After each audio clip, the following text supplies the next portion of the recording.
An important input-output device in our computers is permanent storage. This is where we permanently store our applications. Now, in our smartphones, this takes the form of flash memory. Now, flash memory has some advantages. It's pretty cheap, it's pretty dense. It's also, like any permanent storage, it's non-volatile.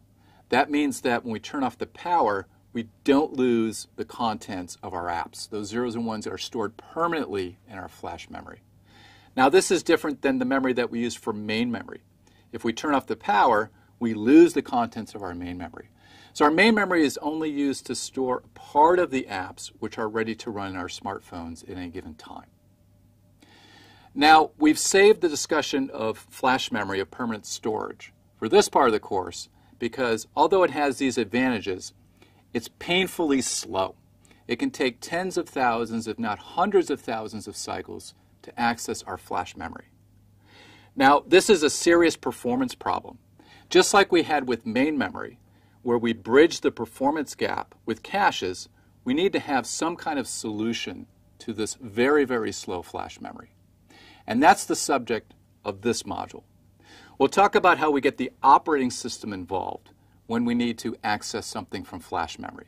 Now, initially we'll load part of our program, and that's going to take some time. But later on, we want to get more of our program and bring it in from flash memory into memory.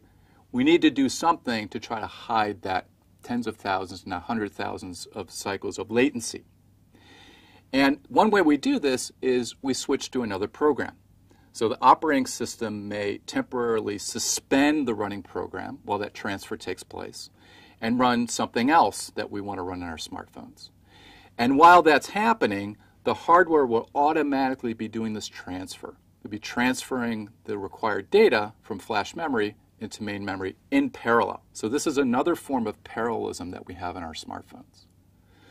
And another thing that we'll do is similar to what we've done in caches, is we'll bring in a large page from flash memory, a large quantity of data, typically kilobytes of data, from the flash memory into our main memory because we have locality in our programs.